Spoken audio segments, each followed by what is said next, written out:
dans cette nouvelle session sur la loyauté pour le collège Intégrité.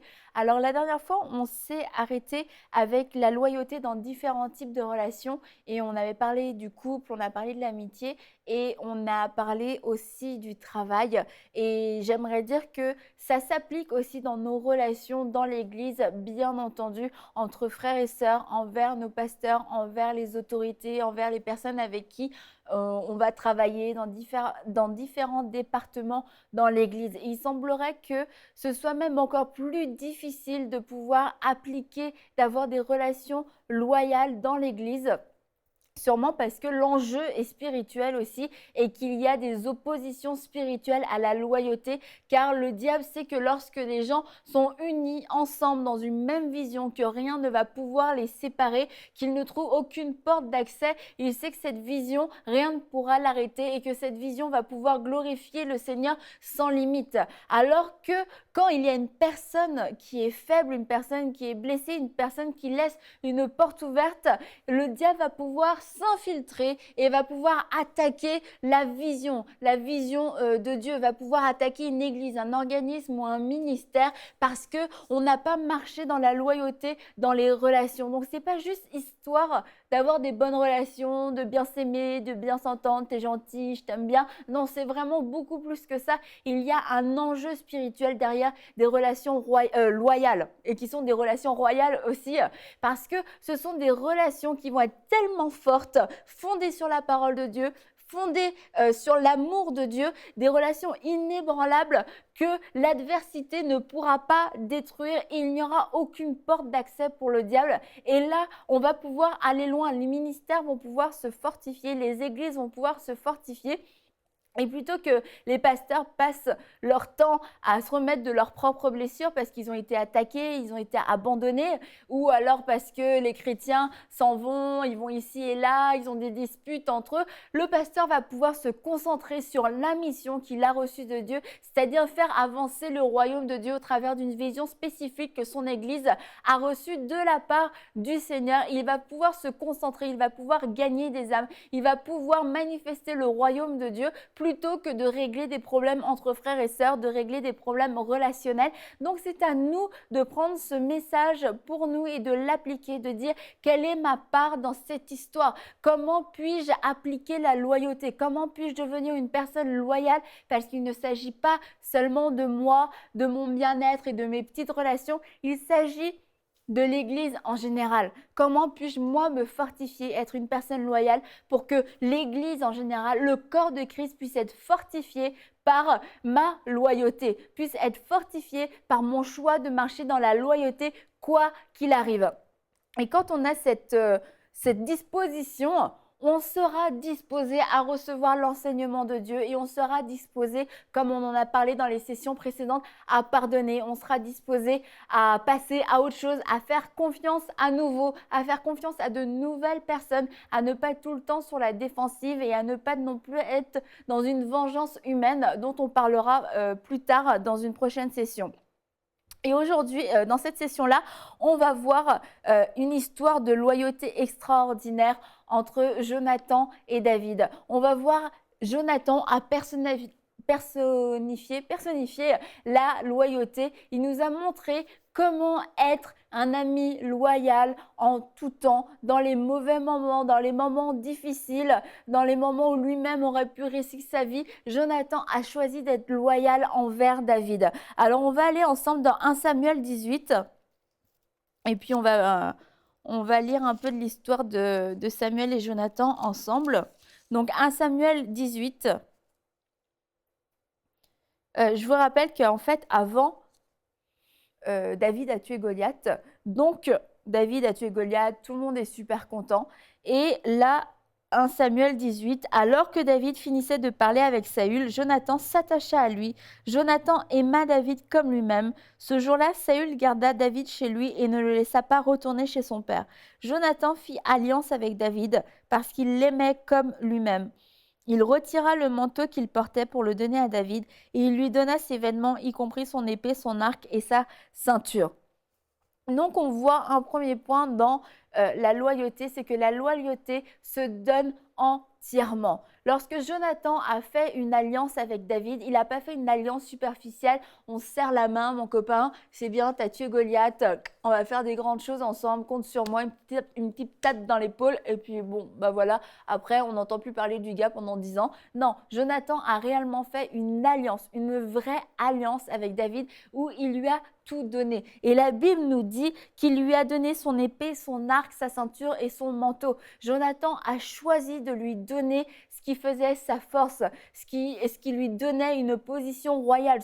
Quand une fois que Jonathan a enlevé son manteau, son arc, son épée, sa ceinture, je ne sais pas si on pouvait encore l'identifier comme étant le fils du roi, si on pouvait encore savoir qu'il faisait partie de la famille royale, parce que Jonathan lui a donné ce qu'il avait de plus précieux, mais il lui a aussi donné ses armes, il lui a donné ses forces.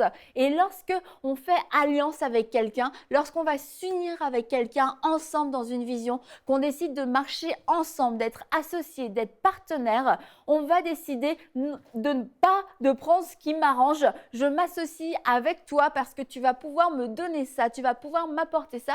Non, je m'associe avec toi et voici ce que moi je vais te donner. Voici ce que je donne pour contribuer à la vision. Je te donne mon manteau, je te donne mon arc, ma ceinture et mon épée. Alors vous pouvez identifier dans votre vie quelles sont votre ceinture, votre arc, votre épée.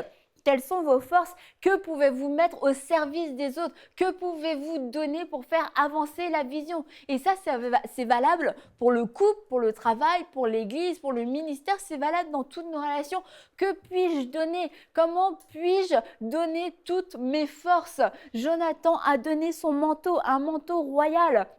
Jonathan a donné son épée, c'est l'arme avec laquelle il pouvait se battre. C'est ça qu'il a donné à David. Il ne lui a pas donné une petite mèche de cheveux ou il ne lui a pas donné un petit bout de son manteau. Non, il lui a tout donné. Il a dit, voici David, nous allons faire une alliance. Mais une alliance, une bonne alliance, ça va être profitable. Je vais tout te donner. Voilà, je mets devant toi mes forces. Et on va prendre l'exemple, on va continuer avec notre exemple d'église. On sert dans une église, on arrive dans une église et on peut arriver avec des attitudes différentes. On peut arriver, vous savez, moi, je chante, moi, je prêche, moi, je sais, qu'est-ce qu'on peut faire encore? Moi, j'étais directeur pour le département des enfants, etc. Moi, je m'occupais de la comptabilité, moi, je fais de la guitare. Donc voilà, c'est ça que je fais. Donc, trouvez-moi une place, s'il vous plaît, et une bonne place. On peut arriver avec ces dispositions parce qu'on a peut-être le don, parce qu'on a peut-être aussi l'expérience, mais visiblement, on n'a pas le désir de juste mettre à disposition nos forces et de dire voilà ce que je sais faire, voilà ce que j'ai pu faire, voilà ce que j'ai appris à faire dans le passé. Maintenant, disposez de ça comme vous voulez. Prenez-le comme vous voulez et utilisez-moi comme vous voulez, là où il y a besoin. Oui, c'est sûr, moi j'aime beaucoup la louange. J'aimerais bien faire partie de la louange, jouer d'un instrument ou chanter. Mais s'il y a un besoin ailleurs, je suis prêt à me disponibiliser. Je suis prêt à faire n'importe quoi parce que je ne veux pas servir le Seigneur selon ma propre volonté, selon ce que moi je veux faire. Ça, j'aime bien faire, donc je vais le faire. Ça, j'aime pas le faire, donc je le ferai pas. Ah non, non, les enfants, non, ça m'intéresse pas. Je veux servir, mais comme je veux, avec mes conditions, avec mon confort, avec, c'est ça, avec toutes mes conditions. Et puis, si ça me convient, je vais te dire oui. Puis si ça me convient pas, je vais te dire non.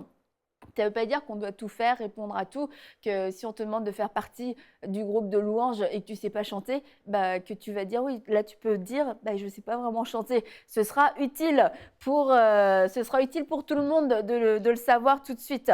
Mais juste avoir un cœur disponible, de dire, moi, je suis prêt à faire ce que vous voulez, je suis prêt à servir. Franchement, ce soit n'importe quoi, du ménage, les enfants, chanter, peu importe, visible, pas visible, je vais le faire parce que je vous donne tout. Je mets tout à disposition de la vision parce que j'ai donné ma vie entièrement au Seigneur. Pas parce que je donne ma vie à une église, je donne ma vie à un ministère. Non, parce que j'ai donné ma vie au Seigneur et j'ai dit au Seigneur, tu peux disposer de ma vie comme tu veux. Et une des façons dont Dieu va disposer de notre vie, c'est en se servant de nous dans notre église locale, en se servant de nous pour servir aussi quelquefois dans un ministère, mais aussi c'est valable dans nos travails, dans nos couples, de se mettre au service de l'autre.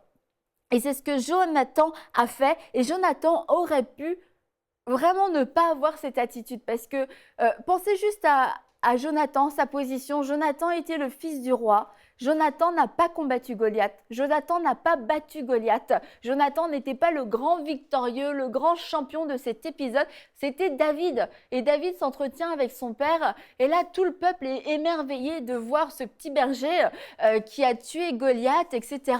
Et Jonathan a pu se dire, c'est moi le fils du roi, ce jeune homme vient me menacer, ce jeune homme va peut-être prendre ma place, ce jeune homme est trop populaire. Et c'est ce que Saül a fait plus tard, c'est la réaction que Saül a eue, il a été jaloux, il a eu peur. Mais Jonathan n'a pas vu ça, Jonathan a vu que lui aussi avait été au bénéfice de ce que David avait fait, de l'attaque de David sur Goliath. Lui aussi, Jonathan, faisait partie du peuple qui a été libéré. Il faisait partie du peuple qui a pu célébrer la mort de Goliath parce que lui n'avait pas battu Goliath. Il n'avait pas eu peut-être la force ou le courage d'y aller. Et contrairement au propre frère de David, Jonathan a su reconnaître celui que Dieu avait envoyé pour les délivrer, a su reconnaître un homme qui aimait tellement le Seigneur qu'il a dit « Non, je ne laisserai plus ce Philistin insulter le nom de mon Dieu ». Il a vu cet homme-là se lever et avec ses petits cailloux, avec le mépris de tout le monde, tout le monde devait être là « Oh, il va se faire tuer ». S'il y avait eu des paris ce jour-là, je pense qu'ils seraient tous fait dépouiller parce qu'ils auraient tous misé sur Goliath. Mais Jonathan a vu que David avait combattu Goliath. Il s'est dit, sûrement Dieu est avec lui. Cet homme-là a quelque chose, il a quelque chose d'extraordinaire. Je veux m'allier avec lui. Je choisis de croire en lui. Je choisis de croire dans son appel, dans sa vision. Et Jonathan a choisi d'approuver quelqu'un que Dieu approuvait et il lui a donné ce qu'il avait de meilleur. Il n'a pas vu en David un concurrent, un rival. Il a vu en David celui qui avait délivré son peuple, celui qui s'était levé. Et Jonathan a réalisé que lui-même était au bénéfice de ce qu'avait fait David et du courage de David. Et c'est pour ça qu'il lui a dit, je m'attache à toi et voici, je te donne tout, mon manteau, mon arc, mon épée. C'est pour toi, je te les donne. Et la Bible nous dit que David s'attacha à lui. Jonathan aima David comme lui-même. Ça a été on pourrait dire un coup de cœur, un coup de cœur amical. Et ça, c'est les connexions divines. Et quand vous rencontrez des gens comme ça, il y a comme une attirance que vous ne pouvez pas expliquer d'un seul coup. Oui, votre âme s'attache à cette personne-là. C'est comme si vous étiez connu depuis des années, comme si vous étiez fait pour vous rencontrer. Et vous vous dites, waouh, c'est incroyable. C'est incroyable la connexion qu'on peut avoir ensemble. C'est une connexion divine et c'est une connexion que vous devez protéger. Et vous devez vous rappeler, si vous faites une alliance avec quelqu'un, de l'alliance que vous avez faite. Que Jonathan n'a jamais demandé à David de récupérer ses affaires. Jonathan ne s'est jamais retourné contre David. Au contraire, Jonathan, tout au long de la vie de David, a démontré sa fidélité, a démontré son amitié à toute épreuve à David. Et on va voir la suite. Comment Jonathan a démontré cette loyauté? Alors, on va aller dans 1 Samuel 19, au verset 1. Et on peut voir en fait tout le temps dans ces passages-là le parallèle entre Saül et Jonathan. Et il y a David qu'au milieu, il y a Saül, il y a Jonathan qui représente la loyauté et puis il y a Saül qui représente tout le reste, la jalousie, la peur, la crainte, l'envie, la convoitise, la haine, la colère. Et tout ce que Saül fait est totalement contraire à la loyauté. Tout ce que Jonathan fait nous démontre la loyauté de Dieu. Et donc, vous avez compris, le modèle à suivre, c'était Jonathan et pas Saül. Dans 1 Samuel 19, 1, Saül parla à son fils Jonathan et à tous ses serviteurs de faire mourir David. Mais Jonathan, fils de Saül, avait une grande affection pour David. Il l'en informa en lui disant: Mon père Saül cherche à te faire mourir. Tiens-toi donc sur tes gardes demain matin. Reste à l'écart et cache-toi. Quant à moi, je sortirai et je me tiendrai aux côtés de mon père dans le champ où tu te trouveras. Je lui parlerai de toi. Je verrai alors ce qu'il dira et je te le rapporterai. Et on va continuer. Jonathan parla en bien de David à son père Saül. Il dit que le roi ne commette pas de péché envers son serviteur David, car il n'en a pas commis envers toi. Au contraire, il a agi pour ton bien. Il a risqué sa vie. Il a tué le Philistin et l'Éternel a accompli une grande délivrance pour tout Israël. Tu as vu cela et tu t'en es réjoui. Pourquoi pécherais-tu contre le sang innocent et ferais-tu mourir David sans raison? Saül écouta Jonathan et jura à l'Éternel est vivant, David ne mourra pas. Jonathan appela David et lui rapporta toutes ces paroles, puis il le conduisit chez Saül et David fut à son service comme auparavant. Et là, on voit deux plans autour de la vie de David. On voit le plan de Saül qui est d'attaquer David, qui est de pouvoir le tuer, de pouvoir lui tendre un piège et pour l'exterminer, pour le faire disparaître. Et on voit la loyauté qui intervient, la loyauté qui entend ses manigances, qui entend ses complots, ce genre de choses que Dieu déteste. Et là, la loyauté se lève et la loyauté ne dit pas « Oh non, mince, oh, ils vont tuer David, c'est pas bien ». Non, la loyauté se lève, la loyauté va trouver David et va dire à David « Attention, il y a un complot contre toi, fais attention, tiens-toi à l'écart parce que tu risques d'être attaqué et on veut te tuer. » Mais il ne s'est pas limité à ça, Jonathan. Il a été parlé à David pour le protéger. Bonne chose, comme on a dit tout à l'heure dans une autre session, la loyauté ne se limite pas seulement à ne pas faire le mal et à ne pas trahir. La loyauté va poser des actions, la loyauté va chercher le bien, la loyauté va défendre la vérité. Et c'est ce que Jonathan a fait. Jonathan a été assez courageux dans sa loyauté pour pouvoir aller vers son père et lui dire « Écoute, tu veux tuer David ?» Il s'adressait à son père, mais il s'adressait aussi au roi. Et quand le roi dit « Je veux tuer telle personne », en général, on tue la personne et puis c'est tout. Mais là, Jonathan a dit « Non, tu veux tuer David, mais rappelle-toi ce qu'il a fait pour nous, ce qu'il a fait pour toi, ce qu'il a fait pour moi. Rappelle-toi qu'il a été bon et toi aussi, tu t'en es réjoui. Toi aussi, tu as été content quand l'Éternel nous a délivrés du Philistin au travers David. Pourquoi veux-tu pécher? Pourquoi veux-tu le tuer? Pourquoi veux-tu attaquer l'innocent? » Jonathan n'a pas manqué de respect envers son père. Jonathan n'a pas déshonoré son père. Jonathan lui a rappelé la vérité, lui a rappelé la version de Dieu parce que Saül était dans ses pensées et il était il était aveuglé. Il pensait complètement mal à cause de la jalousie qui avait commencé à obscurcir ses pensées et jusqu'à la fin de sa vie, il va être obscurci dans ses pensées à cause de ses convoitises personnelles.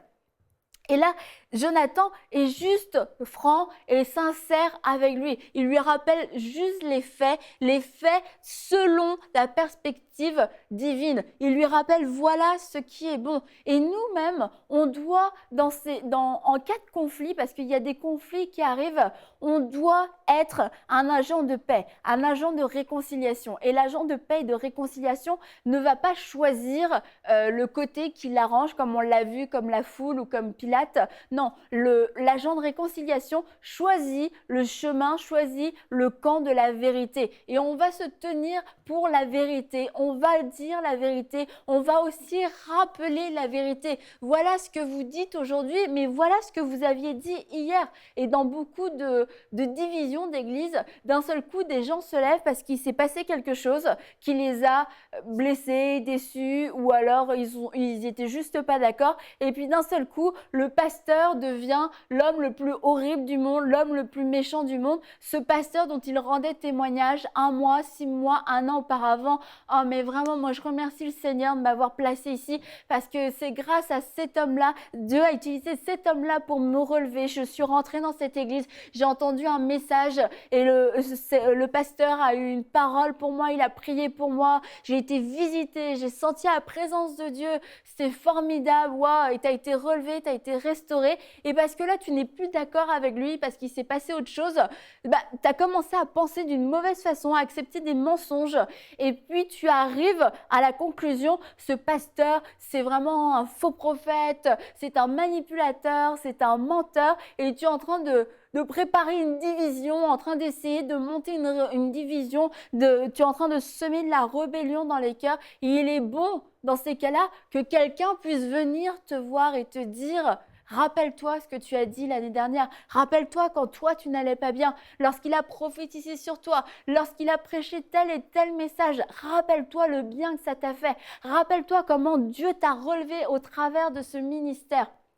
Et on ne doit pas hésiter à être ces agents de paix et ces agents de réconciliation, de vérité, pour rappeler à ces personnes-là, peut-être quand il y a de la rébellion qui commence à monter, leur rappeler la vérité, leur rappeler leur état, leur rappeler d'où ils viennent et ce qu'il s'est réellement passé. Parce que quand on arrive à ce genre de conclusion, souvent c'est parce qu'on a entendu d'autres voix, on a accepté des mensonges, et là il est bon de pouvoir redire la vérité, il est bon de pouvoir rappeler les choses, de pouvoir rappeler les faits pour que la personne puisse avoir l'opportunité, encore une fois, une opportunité comme les fils d'Élie, on en a parlé dans une des sessions précédentes, qui n'ont pas eu l'opportunité de savoir à quel point c'était mal ce qu'ils faisaient parce que leur père a plus ou moins fermé les yeux sur eux. Et c'est important qu'on puisse donner aux gens l'opportunité de se rappeler la vérité parce que peut-être que dans leur tête, il y a eu tout un lavage de cerveau, et de leur rappeler, ça peut, ils reviennent en eux-mêmes, ils se disent: c'est vrai, j'ai cru des mensonges, c'est n'importe quoi ce que je dis, c'est n'importe quoi ce que je fais, je suis en train de détruire, je suis en train de marcher dans la déloyauté, je me repens et je vais revenir de tout mon cœur au Seigneur et je vais arrêter toutes ces choses-là. Mais quelquefois, on n'ose pas le faire. Et puis aussi, les gens, quelquefois, n'écoutent pas. Mais ça, peu importe, encore une fois, ce que les gens écoutent, ce que les gens n'écoutent pas, ce que les gens font, ce que les gens ne font pas, ce n'est plus de notre responsabilité. Notre responsabilité à nous s'arrête à ce que Jonathan a fait. Voilà ce dont tu dois te rappeler, c'est que David a été utilisé par l'Éternel pour nous délivrer du Philistin, et aujourd'hui tu veux le tuer de manière injuste. Et ça a été suffisant cette fois-ci pour que Saül puisse arrêter, pour que Saül puisse dire: c'est vrai, je voulais faire ça, mais aujourd'hui j'arrête et je renonce à mon plan machiavélique de pouvoir tuer David. Et on va voir aussi que la loyauté accueille et protège. Et là, on va aller dans un autre passage, dans 1 Samuel au chapitre 22. 1 Samuel 22 et au verset 23. Ou un petit peu plus avant. Au verset 20. Un fils d'Achimélec et petit-fils d'Achitub put s'échapper. Son nom était Abiatar. Il s'enfuit vers David et lui rapporta que Saül avait tué les prêtres de l'Éternel. David dit à Abiatar: je savais bien l'autre jour que Doeg, l'Édomite qui se trouvait là, ne manquerait pas d'informer Saül. C'est moi qui suis responsable de la mort de tous les membres de ta famille. Reste avec moi, n'aie pas peur, car celui qui en voudra à ta vie en voudra à la mienne. Près de moi, tu seras en sécurité. Là, on voit David qui va accueillir ce jeune qui arrive. Tout le monde a été tué, tout le monde est mort et lui il s'est enfui. Et là David lui dit: je t'accueille, moi-même je suis poursuivi, moi-même je suis attaqué, moi-même je suis accusé, moi-même j'étais abandonné par plusieurs. Mais la loyauté que David avait, Jonathan était loyal, mais David aussi était extrêmement loyal. La loyauté que David avait était une loyauté qui accueillait, une loyauté qui recueillait et qui s'occupait et qui protégeait. Et on voit cet homme Doeg qui a trahi David, en tout cas qui l'a dénoncé pour dire que David avait pris des pains, qu'il était allé ici, qu'il était allé là, blablabla. Il a été dire tout ça à Saül et on peut se dire pourquoi cet homme Doeg a été dénoncer David, à Saül. Pourquoi les gens agissent dans la trahison? Pourquoi les gens vont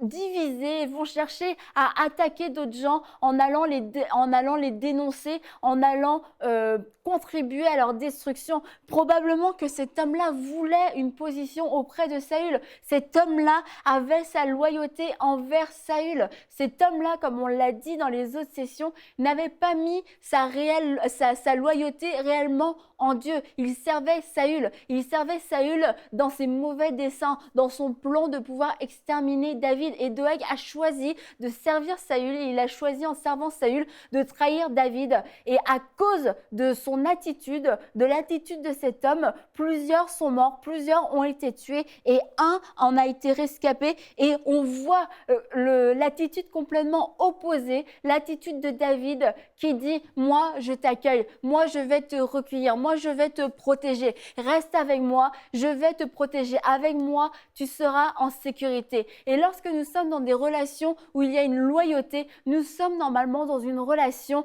de sécurité. Une relation où on sait que celui qui est à côté de moi ne va pas m'attaquer demain, ne va pas être celui qui va provoquer ma mort parce que nous sommes associés, nous sommes ensemble dans une vision.